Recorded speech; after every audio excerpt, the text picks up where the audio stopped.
بسم الله الرحمن الرحيم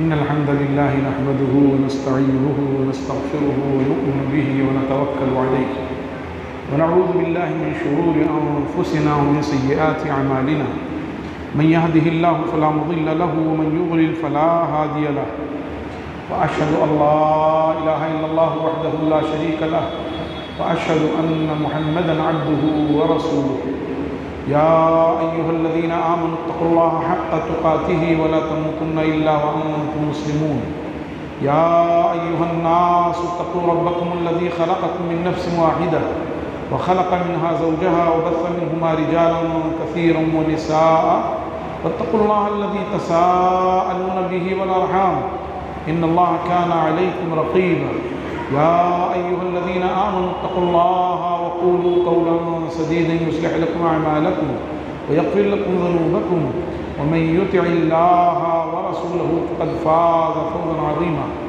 أما بعد فإن خير الحديث كتاب الله وخير الهدي هدي محمد صلى الله عليه وآله وسلم وشر الأمور محدثاتها وكل محدثة بدعة وكل بدعة ضلالة وكل ضلالة في النار أعوذ بالله السميع العليم من الشيطان الرجيم من همزه ونفخه ونفثه بسم الله الرحمن الرحيم ولا تنكحوا ما نكح آباؤكم من النساء إلا ما قد سلف إنه كان فاحشة ومقتا وساء سبيلا حرمت عليكم أمهاتكم وبناتكم وأخواتكم وعماتكم وخالاتكم وبنات الأخ وبنات الأخت وأمهاتكم اللاتي أرضعنكم وأخواتكم من الرضاعة وأمهات نسائكم وربائبكم اللاتي في حجوركم من نسائكم اللاتي دخلتم بهن فإن لم تكونوا دخلتم بهن فلا جناح عليكم وحلائل أبنائكم الذين من أصلابكم وأن تجمعوا بين الأختين إلا ما قد سلف إن الله كان غفورا رحيما والمحسنات من النساء إلا ما ملكت أيمانكم كتب الله عليكم وأحل لكم ما وراء ذلكم أن تبتغوا بأموالكم محسنين غير مسافحين فما استمتعتم به منهن فآتوهن أجورهن فريضة ولا جناح عليكم فيما تراضيتم به من بعد الفريضة إن الله كان عليما حكيما. محترم حضرات و سامعین و سامعات،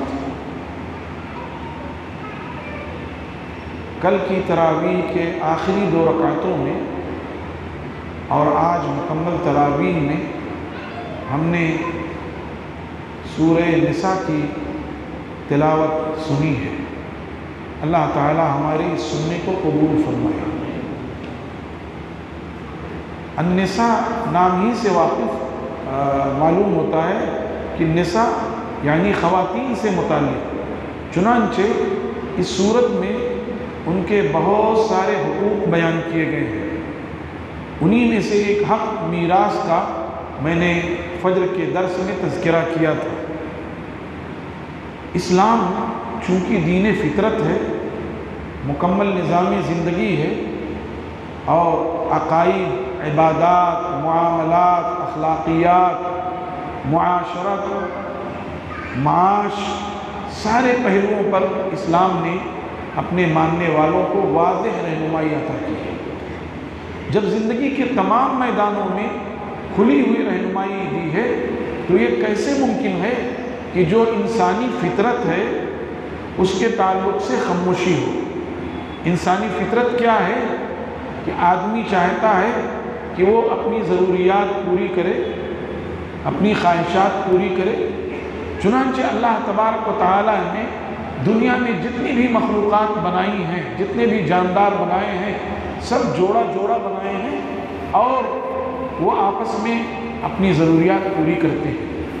لیکن انسان اس حیثیت سے ممتاز ہے کہ وہ اپنی خواہشات کی تکمیل میں بھی اللہ کی مرضی کا محتاج ہے. اللہ کی مرضی کے بغیر وہ ایک قدم چل نہیں سکتا. اور جو انسان اپنے خواہشات کی تکمیل میں اللہ کی مرضی سے ہٹ کر چلتا ہے وہ جانوروں سے بھی گیا گزرا ہے، بلکہ وہ ایسا ہے کہ اس کو دنیا میں جینے کا حق ہی نہیں ہے۔ اگر کوئی شخص شادی شدہ ہے اور وہ اللہ کی مرضی کے خلاف چلتا ہے، رسول اللہ صلی اللہ علیہ وسلم کے حکموں کے خلاف چلتا ہے اور اپنے خواہشات کی تکمیل غلط طریقے سے کرتا ہے، تو ایسے شادی شدہ شخص کو دنیا میں جینے کا حق ہی نہیں ہے، اور اسی لیے حکم ہے کہ اسے پتھر سے مار مار کے سنسار کر دیا جائے اور اس کی زندگی کا خاتمہ کر دیا جائے۔ اور اگر کوئی غیر شادی شدہ ہے، کنوارا ہے، اور وہ اللہ کی مرضی سے اپٹ کر کے چلتا ہے، اللہ کی مرضی کو پھلانگ کر کے چلتا ہے اپنے خواہشات کی تکمیل کے لیے، تو حکم یہ ہے کہ ایسے شخص کو 100 کوڑے مارے جائیں اور اس کو 1 سال کے لیے تڑی پار کر دیا جائے۔ اور اگر بچی ہے، اس سے غلطی سرزد ہوئی ہے، تو اسے کوڑے لگائے جائیں اور اسے گھر میں محبوس کر دیا جائے کہ اسے عبرت ہو۔ اور ان سزاؤں پر مسلمانوں کی ایک جماعت موجود رہے، جب انہیں 100 کوڑے کی سزا دی جا رہی ہو یا انہیں سنسار کیا جا رہا ہو، تو انہیں ان کے اس عذاب پر، ان کے اس سزا پر مسلمانوں کی ایک جماعت موجود رہے۔ اور حکم کیا ہے؟ وَلَا تَأْخُذْكُمْ بِهِمَا رَأْفَةٌ فِي دِينِ اللَّهِ، ان دونوں کے سلسلے میں کوئی نرمی نہ برتی جائے، کوئی نرمی نہ برتی جائے۔ یہودیوں کا معاملہ یہ تھا کہ ان کے سرداران، ان کے بڑے لوگ جب بدکاری کا ارتکاب کرتے تو ان کے ساتھ وہ حد ساقط کر دیتے، حد گرا دیتے اور ان کو کالک پوت کر کے شہر میں گھما کے چھٹی کر دیتے۔ لیکن جب ان کے کمزور لوگ، غریب لوگ، نادار لوگ ان سے زنا سرزد ہوتی تو پھر ان کو وہ سنسار کرتے۔ اسی لیے اللہ نے حکم دیا امت مسلمہ کو، وَلَا تَأْخُذْكُمْ بِهِمَا رَأْفَةٌ فِي دِينِ اللَّهِ، ان کے سلسلے میں نرمی نہ کرو کوئی بھی ہو، یہ اس لیے کہ وہ اللہ کے حدود کو پھلانگ رہے ہیں، یہ اس لیے کہ وہ نسلوں کو تباہ و برباد کر رہے ہیں، یہ اس لیے کہ وہ شرافت کے دامن کو تار تار کر رہے ہیں، یہ اس لیے کہ اللہ تبارک و تعالیٰ نے انسانوں اور خاص طور سے مسلمانوں کو جو عز و شرف بخشا ہے، اس عز و شرف کو یہ پامال کر رہے ہیں۔ اسی لیے اللہ تبارک و تعالیٰ نے اہل ایمان کو حکم دیا کہ وہ مسنون طریقے پر، معروف طریقے پر، اللہ کی رضا کے طریقے پر مسلمانوں کی موجودگی میں ایجاب و قبول کے ذریعے اور مہر مقرر کرنے کے بعد، اور لوگوں کو یہ معلوم ہو، چھپ کر نہ ہو، اور یہ کہ یہ جو نکاح کر رہے ہیں وہ مستقل طور پر کر رہے ہیں۔ 4 شرطیں لگائیں۔ کیا؟ ایک تو معروف طریقے پر ہو کہ ایجاب و قبول ہو، دوسرے اس نکاح میں لوگوں کی موجودگی ہو، چھپ چھپا کرنا ہو، یارانہ کے طور پہ نہ ہو، تیسرے یہ کہ اس شادی میں مہر مقرر ہو، اس نکاح میں مہر مقرر ہو، اور چوتھے یہ نکاح مستقل بنیادوں پر ہو، یہ نہیں کہ عیاشی کے لیے چند دنوں کے لیے نکاح کر لیا اور چھوڑ دیا، جیسے شیعوں کے یہاں متاع ہے۔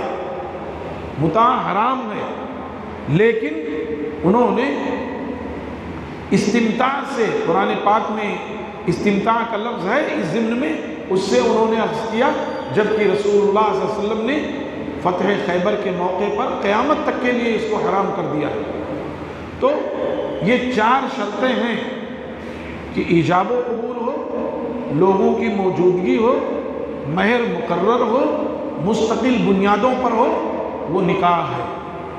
اور یہ کہ نکاح میں ضروری ہے کہ زوجین امت مسلمہ کے افراد، گرچہ اہل کتاب سے شادی کو جائز قرار دیا گیا تھا، لیکن عمر رضی اللہ تعالیٰ عنہ خود اس کو منع کرتے تھے، جائز تھا، اور اب بھی جواز کی بات ہے تو کہہ سکتے ہیں، لیکن اہل کتاب کا جو رویہ اور طریقہ اور وتیرہ ہے وہ اسلام اور اہل اسلام سے معاندانہ اور دشمنی پر مبنی ہے۔ اور رسول اللہ صلی اللہ علیہ وسلم کے اہل کتاب کے زمانے کے اہل کتاب اور آج کے اہل کتاب میں زمین آسمان کا فرق ہو گیا۔ اس وقت بھی وہ مشرک تھے، لیکن ان کا شرک، ان کا عناد، ان کی دشمنی بڑھتی ہی چلی گئی۔ اسی لیے عمر رضی اللہ تعالیٰ عنہ نے اپنے دور میں احتیاط کی بات کہی تھی۔ انہوں نے حکم تو نہیں بدلا، لیکن یہ کہا کہ جب خود مسلمہ خواتین موجود ہوں تو اہل کتاب کی طرف دیکھنے کی ضرورت کیا ہے۔ اور جہاں تک مشرکین اور کفار کا تعلق ہے، قرآن پاک نے واضح طور پر کہہ دیا وَلَا تَنْكِحُوا الْمُشْرِكَاتِ حَتَّى يُؤْمِنَّ وَلَا أَمَةٌ مُؤْمِنَةٌ خَيْرٌ مِّن مُشْرِكَةٍ وَلَوْ أَعْجَبَتْكُمْ وَلَا تُنْكِحُوا الْمُشْرِكِينَ حَتَّى يُؤْمِنُوا وَلَعَبْدٌ مُؤْمِنٌ خَيْرٌ مِّن مُشْرِكٍ وَلَوْ أَعْجَبَكُمْ أُولَٰئِكَ يَدْعُونَ إِلَى النَّارِ وَاللَّهُ يَدْعُو إِلَى الْجَنَّةِ وَالْمَغْفِرَةِ بِإِذْنِهِ۔ مسلمانوں کان کھول کر سن لو، تم ہرگز کسی مشرکہ اور کافرہ سے نکاح نہ کرنا یہاں تک کہ وہ ایمان لے آئے۔ اور یاد رکھو کہ ایک مسلمہ باندی اس سے بہتر ہے، لونڈی اس سے بہتر ہے، چاہے تمہیں اس کافرہ اور مشرکہ کا حسن پسند ہی کیوں نہ ہے۔ اور یہ بھی یاد رکھو کہ اپنی بیٹیوں کا نکاح کسی کافر یا مشرک سے نہ کرنا۔ ایک مسلمان غلام بہتر ہے اس آزاد کافر اور مشرک سے، چاہے تمہیں اس کا جاہ و منصب، اس کا مال و منال، اس کا حسن پسند ہی کیوں نہ ہو۔ اور پھر اللہ نے یہ حکم بتایا کہ کیوں؟ اس لیے کہ مشرکین اور کفار یہ تمہیں جہنم کی طرف دعوت دیتے ہیں۔ اولئک یدعون الی النار واللہ یدعو الی الجنۃ والمغفرۃ بإذنہ، جبکہ اللہ تعالیٰ تمہیں اپنی مغفرت کی طرف اور اپنے جنت کی طرف بلاتا ہے۔ تو صاف کہہ دیا گیا کہ کبھی بھی کسی مشرکہ اور کافرہ سے مسلمان نکاح نہیں کر سکتا یہاں تک کہ وہ اسلام لے آئے، اور کبھی بھی اپنی بیٹی اور بہن کا نکاح کسی مشرک اور کافر سے نہیں کر سکتا یہاں تک کہ وہ ایمان لے آئے۔ موجودہ دور میں آج جو فتنہ عام ہے ادھر پچھلے 10-5 سالوں سے، اور خاص طور سے ادھر 4-5 سالوں سے جو فتنہ عام ہے کہ مسلم بچیاں غیر مسلم بچوں کے ساتھ بھاگ کر کے نکاح کر رہی ہیں۔ اکا دکا مسلم لڑکے کے ساتھ کوئی غیر مسلم لڑکی، ورنہ عام طور پر منصوبہ بند طریقے سے منظم انداز میں سوچے سمجھے طور پر باقاعدہ تنظیمی طور پر یہ مہم چلائی جا رہی ہے۔ زعفرانی تنظیمیں، ہندو دہشت گرد تنظیمیں باقاعدہ مہم چلا رہی ہیں اس کی، اور ہم ہیں کہ غافل بیٹھے ہیں۔ اس میں بہت سارے اسباب ہیں، جیسے ہماری یہ بچیاں کالج تک پہنچ جاتی ہیں، گریجویشن تک پہنچ جاتی ہیں، اور ہمارے مسلم بچوں کا ڈراپ آؤٹ بہت زیادہ ہے۔ وہ SSC میں ڈراپ آؤٹ کر جاتے، بہت زیادہ پڑھا تو HSC تک، گریجویشن تک پہنچتے ہی نہیں۔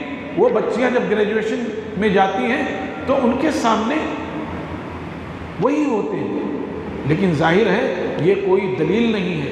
یہ گویا وہ بچیاں، ان کا دل ایمان سے خالی ہے، ان کا دل اللہ کے خوف سے خالی ہے، ان کا دل ایمان سے خالی ہے، اس لیے وہ ایسی حرکت کر رہی ہیں، ورنہ ان کو ایسی حرکت نہیں کرنی چاہیے تھی۔ اور اس کے ساتھ ساتھ خود سرپرستوں کی یہ ذمہ داری بنتی ہے، اور مردوں سے زیادہ عورتوں کی یہ ذمہ داری بنتی ہے۔ مرد تو گلی گلی، کوچہ کوچہ، شہر شہر تلاش معاش میں رہتا ہے، روزگار تلاش کر رہا ہے۔ ماؤں کی یہ ذمہ داری بنتی ہے کہ ان کی بچیاں کہاں جا رہی ہیں، ان کے کن لوگوں سے تعلقات ہیں، کیسے نہیں ہیں۔ یہ ضروری ہو گیا ہے، خاص طور سے اس دور میں بہت ضروری ہے۔ اور اب جب کہ ملک کے ایک صوبے میں حجاب پر پابندی کی بات ہوئی، اور وہاں سرکاری اسکولوں میں اور بعض نجی اسکولوں میں حجاب پہنی ہوئی بچیوں کو داخلے کی اجازت نہیں، یاد رکھیے جب کسی ملک میں کسی مقام پر فتنہ شروع ہوتا ہے تو دھیرے دھیرے وہ فتنہ پورے ملک میں پھیل جاتا ہے۔ ہم یہ نہ سوچیں کہ ہمارا صوبہ محفوظ ہے، نہیں، ہمارا صوبہ بھی محفوظ نہیں ہے۔ اس لیے وہ ادارے جو مسلم مینجمنٹ کے تحت ہیں، اگر وہ SSC تک ہیں تو انہیں کوشش کرنی چاہیے کہ وہ HSC تک جائیں، اگر وہ HSC تک ہیں تو انہیں کوشش کرنی چاہیے کہ وہ سینئر کالج بنائیں اور مسلمانوں کے اپنے کالج ہیں۔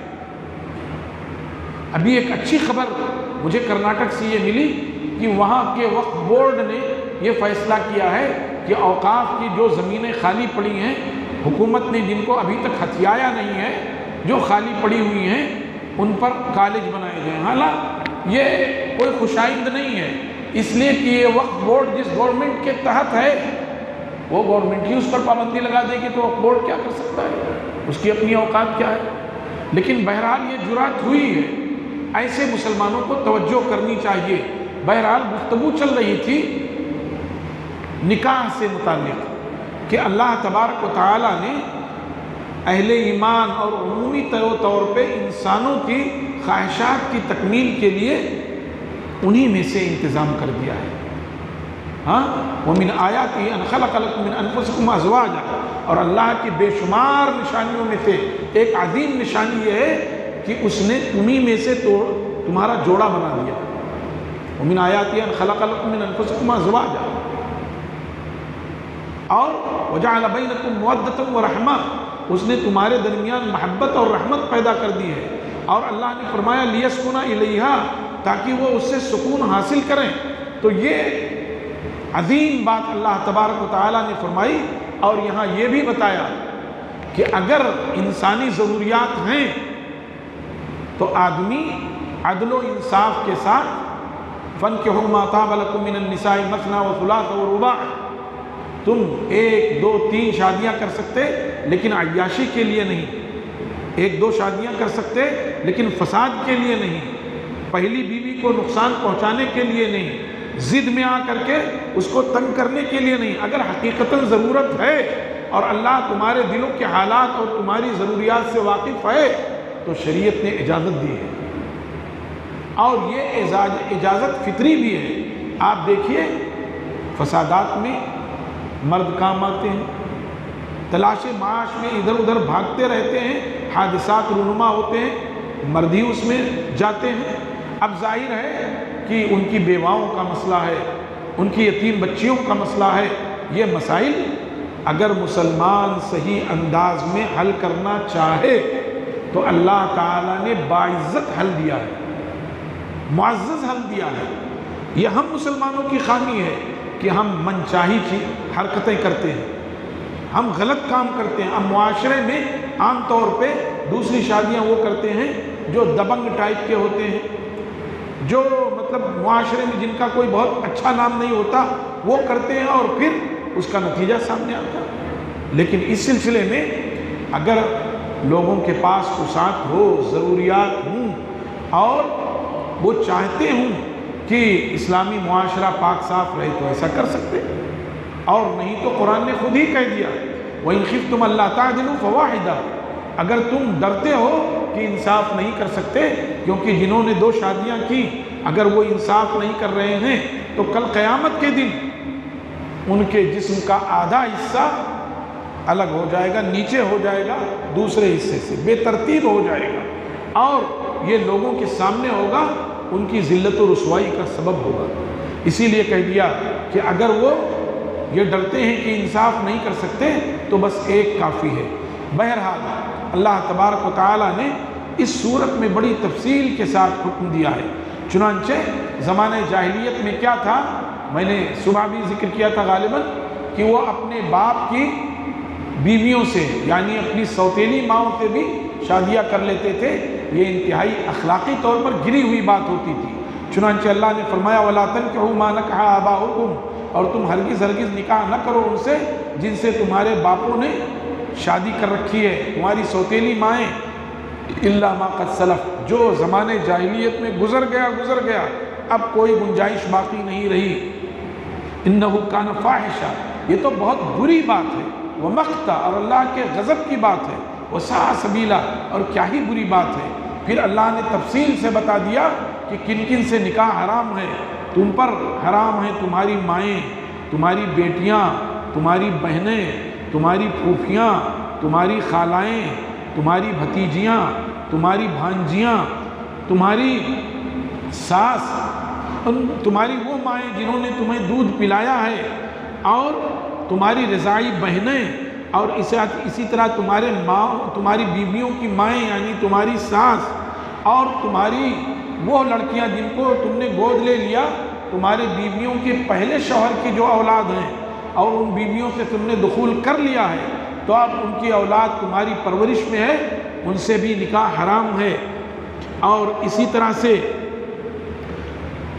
جو ہے اگر تم نے ان سے دخول نہیں کیا تو بات نہیں، اسی طرح سے تمہارے سگے بیٹوں کی بیویاں یعنی تمہاری بہویں یہ حرام ہیں، اور اسی طرح حرام ہیں تم پر 2 سگی بہنیں کہ ایک بہن نکاح میں تھی، سالی کو بھی نکاح میں لے آئے، 2 سگی بہنوں کا بیک وقت نکاح میں ہونا حرام۔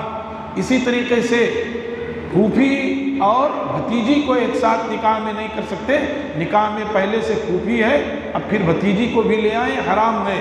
اسی طرح سے نکاح میں خالہ ہے اس کی بھانجی کو لے آئیں تو یہ بھی حرام ہے۔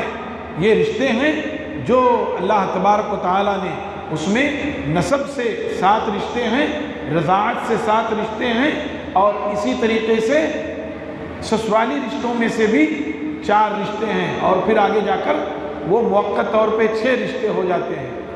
7 رشتے تمہاری ماں، تمہاری بیٹی، تمہاری بہن، تمہاری پھوپھی، تمہاری خالہ، تمہاری بھتیجی، تمہاری بھانجی، یہ 7 رشتے ہیں جو نسب سے ہیں۔ اور ایسے ہی رضاعت سے بھی تمہاری رضائی ماں، تمہاری رضائی بہن، تمہاری رضائی بیٹی، تمہاری رضائی پھوپھی، تمہاری رضائی خالہ، تمہاری رضائی بھتیجی، تمہاری رضائی بھانجی، یہ 7 ہوئے۔ اور اسی طریقے سے سسرالی رشتوں میں تمہاری ساس، اور اسی طریقے سے پہلے شوہر کی جو اولاد ہے وہ، اور اسی طریقے سے جو ہے تمہاری سالی جب تک کہ یہ بیوی تمہارے عقد میں ہے، یہ سب حرام ہیں اسی طریقے سے۔ اور اللہ تبارک و تعالیٰ نے فرمایا کہ اللہ تعالیٰ اگر کوئی غلطی پہلے ہوئی کسی سے، یہ آیات نازل ہونے سے پہلے، تو اللہ تعالیٰ نے معاف کر دیا ہے۔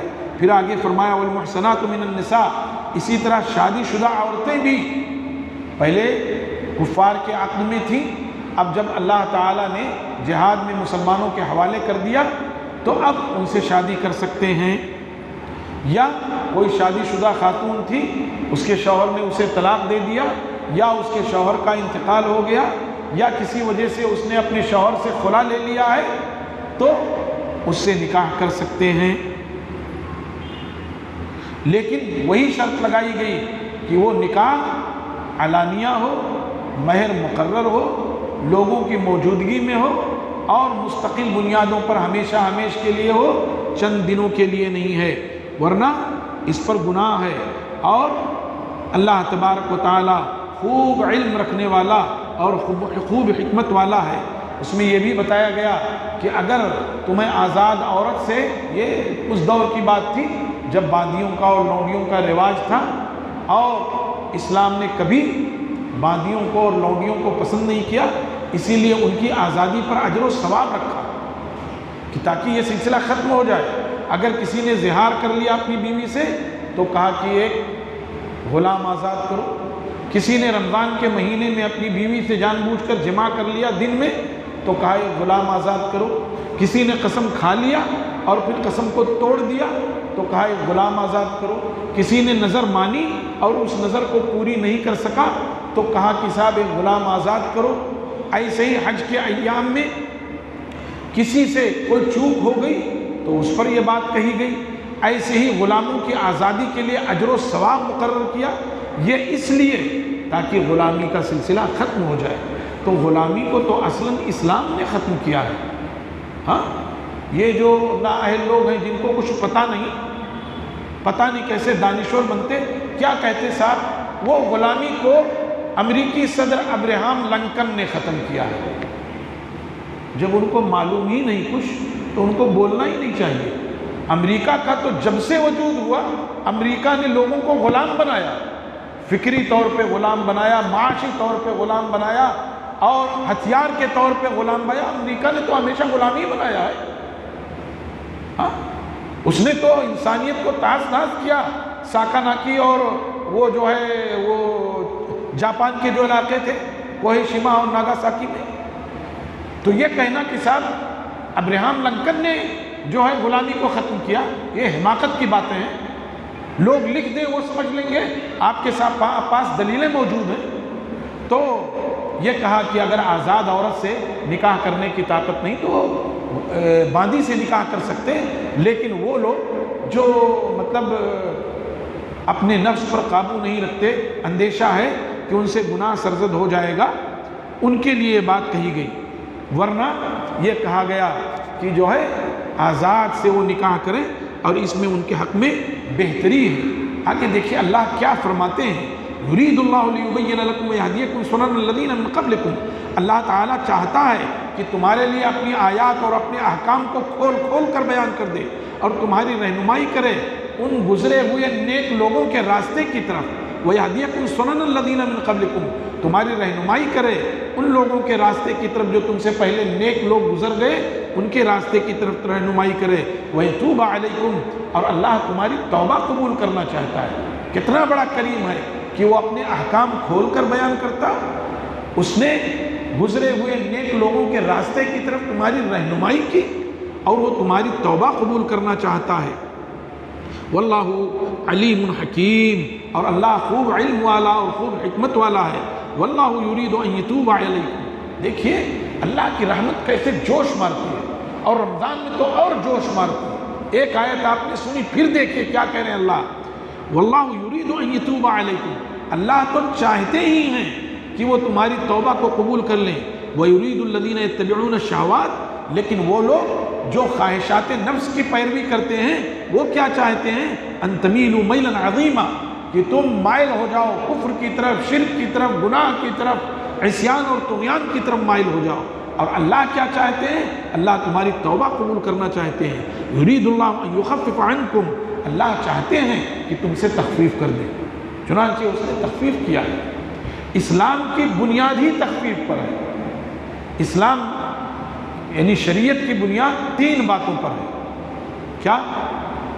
قلت التکلیف، اس قرآن نے یا شریعت نے بہت کم مکلف کیا ہے، بہت کم مکلف کیا۔ میں نے بتایا تھا کہ 6000 آیات میں 250 آیات یا اس سے کچھ اوپر آیات احکام کی ہیں۔ اگر آدمی ان آیات کو یاد کرنا چاہے 1 ہفتے میں یاد کر لے، اور ان کے احکام کو معلوم کرنا چاہے 1 مہینے میں معلوم کر لے۔ اور کیا کہا، عدم الحرج، شریعت نے کیا چاہا ہے کہ لوگوں کو حرج میں اور تنگی میں نہ ڈالا جائے۔ ما جعل اللہ کیا ہے جی، فی الدین من حرج، اللہ جو ہے دین میں حرج نہیں ڈالنا چاہتا ہے۔ یرید اللہ بکم اليسر ولا یرید بکم العسر، اللہ تعالیٰ تمہارے ساتھ آسانی کرنا چاہتا ہے، وہ مشکل کرنا نہیں چاہتا ہے۔ ما جعل علیکم فی الدین من حرج، وہ تمہارے دین میں حرج نہیں ڈالنا چاہتا، تو عدم الحرج۔ اور جو حکم نازل کیا درجہ بدرجہ نازل کیا، اور اس میں شراب کی مثال دی جاتی۔ پہلے کہا گیا کہ یہ بری چیز ہے، اس میں خامی زیادہ ہے اور بھلائی کم ہے۔ پھر کہہ دیا گیا دیکھو شراب کے نشے میں رہو تو نماز کے قریب نہ آنا، پھر حرام کر دیا گیا۔ تو وہی اللہ نے فرمایا یرید اللہ ان یخفف عنکم، اللہ چاہتے ہیں کہ تم سے تخفیف کر دیں۔ وخلق الانسان ضعیفا، اور انسان تو کمزور پیدا ہوا ہے، انسان کی فطرت میں عورت کی محبت ڈال دی گئی ہے، انسان عورت کی طرف مائل ہوتا ہی ہے، اسی لیے اللہ تبارک و تعالیٰ نے تخفیف کر دی ہے۔ کہاں تخفیف ہے بھائی؟ شادی بیاہ میں کتنا جو ہے رسوم رواج اور تماشے ہوتے ہیں، آپ جانتے ہیں۔ ہاں، اسلام کو کیسا مطلوب ہے دیکھیے۔ میں نے ایک دن درس میں بتایا آپ کو سعید بن المسیب رحمۃ اللہ علیہ کے بارے میں کہ وہ تابعین میں سب سے افضل تھے، اور 40 سال سے زیادہ انہوں نے مسجد نبوی میں حدیث رسول کا درس دیا، اور سیدنا ابو ہریرہ رضی اللہ تعالیٰ عنہ کے داماد تھے وہ۔ تو ان کی بیٹی تھی، ان کی بیٹی کے لیے ولید بن عبد الملک نے پیغام بھیجا، وہ امیر المومنین تھے، عبد الملک بن مروان امیر المومنین تھے، انہوں نے اپنے بیٹے ولید بن عبد الملک کے لیے پیغام بھیجا۔ پیغام بھیجنے والا امیر المومنین کس کے لیے پیغام بھیج رہا ہے؟ جو بعد میں امیر المومنین ہونے والا ہے، ولی عہد ہے، پیغام بھیجا۔ جب یہ پیغام ان تک پہنچا تو انہوں نے ایک جملہ کہا بھائی دین والے کی بیٹی دنیا والے کے گھر نہیں جائے گی۔ ہم تو لالچ میں رہتے ہیں بھائی، کسی سیٹھ صاحب کا پیغام آئے اور ہم تیار ہو جائیں، چاہے وہ لڑکا لولا لنگڑا ہو اور چاہے وہ بری عادتوں کا رسیا ہو، بس کوٹھی ہے اور مال ہے اور فیکٹری ہے اور انڈسٹری ہے۔ کیا انہوں نے کہا کہ صاحب دین والے کے گھر دنیا والے کے گھر نہیں جائے گی، دین والے کی بیٹی۔ اور ہوا کیا، ان کے درس میں ایک تھے ابو وداع، ان کے شاگرد تھے، حدیث پڑھتے تھے، 2-3 دن درس میں نہیں رہے، آئے جب تو پوچھا ابو وداع کہاں تھے؟ کہا وہ استاذ محترم بیوی کا انتقال ہو گیا تھا، اس کی تجویز و تکفین اور بچے وغیرہ تھے اس لیے نہیں آ سکا۔ پوچھا شادی کرو گے؟ کہا مجھ غریب سے کون شادی کرے گا جس کے پاس 3 درہم بھی نہیں ہے، مجھ سے کون شادی کرے گا؟ کہا ارے بھائی میں جو پوچھ رہا ہوں وہ بتاؤ، شادی کرو گے؟ کہا بھائی شادی کی کسے تمنا نہیں۔ اسی مجلس میں نکاح کر دیا اور شام کو لے جا کر گھر چھوڑ دیا۔ اب بھی بہت سے اللہ کے بندے ہیں، کہیں کہیں یہ بات سننے کو ملتی ہے، اللہ ہمیں بھی اس کی توفیق دے، ملتی ہے کہ وہ اسی طرح سادگی سے شادی کرتے ہیں۔ اور بچیوں میں تو مجبوری ہوتی ہے، لڑکے والے کبھی اچھا رشتہ مل جاتا ہے وہ نہیں مانتے ہیں تو مجبوری ہوتی ہے، وہاں ہم بھی مجبور ہوتے ہیں تھوڑا سا، لیکن اپنے بچوں کی شادی میں کیا مجبوری ہے بھائی؟ آپ صاحب کیوں نہیں کہتے اپنے کو کچھ نہیں چاہیے، دیندار لڑکی چاہیے، اس میں سمجھوتا نہیں ہے، لڑکی دیندار ہونی چاہیے، اچھی ہونی چاہیے، اس میں سمجھوتا نہیں، دیندار ہو، قبول صورت ہو، ٹھیک ہے، بقیہ کچھ نہیں چاہیے، نہ کوئی آرات، نہ بارات، نہ لین، نہ دین، نہ مہندی، نہ اور جو چیزیں ہوں، کچھ نہیں، بس مسجد میں نکاح پڑھا دیا، کچھ اگر طبیعت چاہی ورنہ وہ بھی ضروری نہیں، شربت پانی پلا دیا، خلاص، دوسرے دن اپنے لڑکے کا ولیمہ کر دیا اچھے سے، جو حیثیت ہے وہ بھی ضروری نہیں کہ بہت ولیمہ کرنے کے لیے ان سے قرض لو ان سے قرض لو۔ ملک کے بہت سارے حصوں میں، ساؤتھ میں خاص طور سے حیدرآباد وغیرہ میں 50 ڈش ہوتے ہیں ولیمے، یوپی وغیرہ میں بھی میں نے دیکھا ہے کہ صاحب وہ اسٹارٹر کے نام پہ تو چکن فرائی بھی ہو، مچھلی فرائی بھی ہو، چکن ٹکا بھی ہو اور چکن کانڈی بھی ہو، ایسا یہ تو سب، اور اس کے بعد قورمہ ہو اور اس کے بعد سالن ہو اور ایسا ہو ویسا ہو، سب بکرے کا ہو۔ پتہ چلتا ہے کھیت بیچ کر کے کرتے ہیں یا بینک سے لون لیتے ہیں۔ یہ سب حماقتیں ہیں ہم مسلمانوں کی، اللہ تعالی ہمیں عقل اور سمجھ عطا فرمائے۔ اور شریعت نے جو آسانی دی ہے اس آسانی کو اللہ فرماتے ہیں واللہ یرید ان یخفف علیکم، اللہ تو چاہتے ہیں کہ تم سے تخفیف کر دیں، وخلق الانسان ضعیفا، اور انسان فطری طور پر کمزور پیدا ہوا ہے۔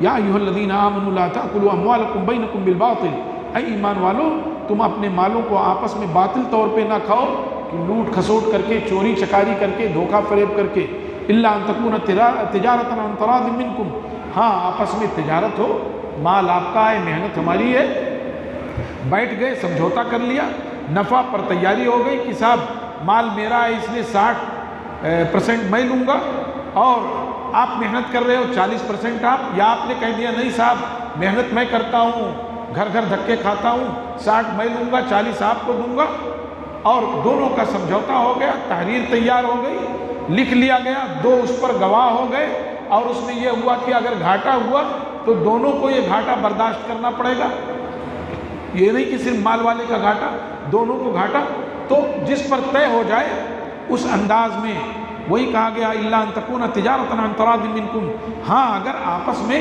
سمجھوتا ہو تو کر سکتے، ولا تقتلوا انفسکم، اور اپنے آپ کو قتل نہ کرو۔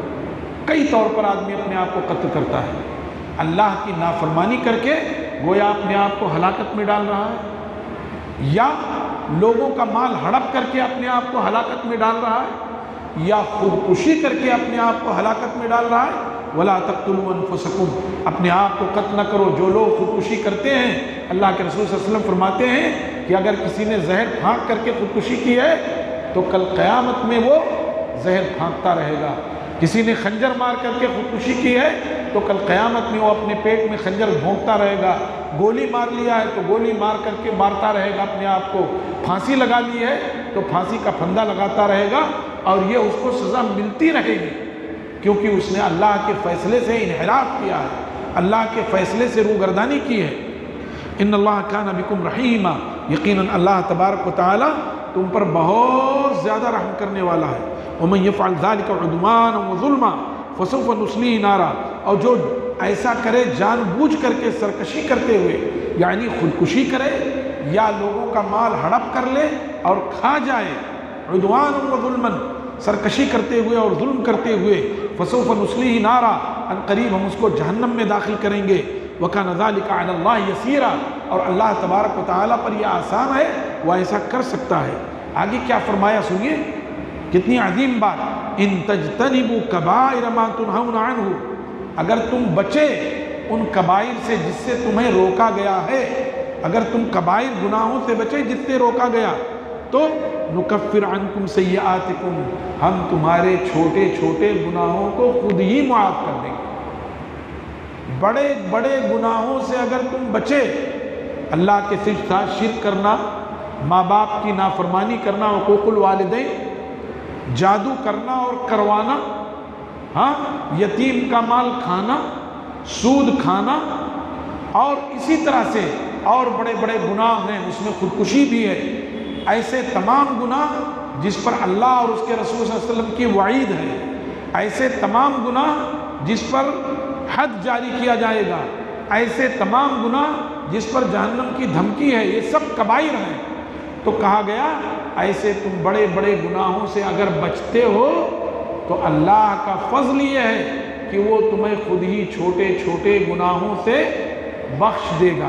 وہی فرمایا ان تجتنبوا کبائر ما تنہون عنہ، اگر تم بچتے رہے ان بڑے بڑے گناہوں سے جس سے روکا گیا ہے، نکفر عنکم سیئاتکم، تو ہم تمہیں تمہارے چھوٹے چھوٹے گناہوں کو خود ہی معاف کر دیں گے، وندخلکم مدخلا کریما، اور ہم تمہیں داخل کریں گے معزز جگہ پر، جنت میں داخل کریں گے۔ آگے کیا بات کہی گئی، بس اسی آیت پر خاتمہ ہے، وَلَا تَتَمَنَّوْا مَا فَضَّلَ اللَّهُ بِهِ بَعْضُكُمْ عَلَى بَعْضٍ، اور تم تمنا نہ کرو اس چیز کی جس کے ذریعے اللہ تعالیٰ نے بعض کو بعض پر فضیلت دی ہے۔ اس آیت کے شان نزول میں یہ بات آتی ہے کہ ام سلمہ رضی اللہ تعالیٰ عنہ نے ایک مرتبہ رسول اللہ صلی اللہ علیہ وسلم سے کہا، اللہ کے رسول صلی اللہ علیہ وسلم، مرد جہاد کرتے ہیں اور اللہ کے راستے میں شہید ہوتے ہیں تو ان کا درجہ بلند ہوتا ہے، ہم عورتیں جہاد نہیں کر سکتی، ہمیں شہادت میسر نہیں، افسوس کر رہی تھی۔ تو اس پر یہ آیت نازل ہوئی کہ دیکھو ہر ایک کے لیے اللہ نے حدود مقرر کر دیے ہیں، مردوں کے الگ حدود ہیں، عورتوں کے الگ حدود ہیں، اس میں تمنا کی ضرورت نہیں۔ ہاں، جو تمہارے حدود ہیں، جو تمہارے دائرے کار ہیں، اس میں محنت کرو، تگو دو کرو، اللہ تمہارا درجہ بڑھا دے گا۔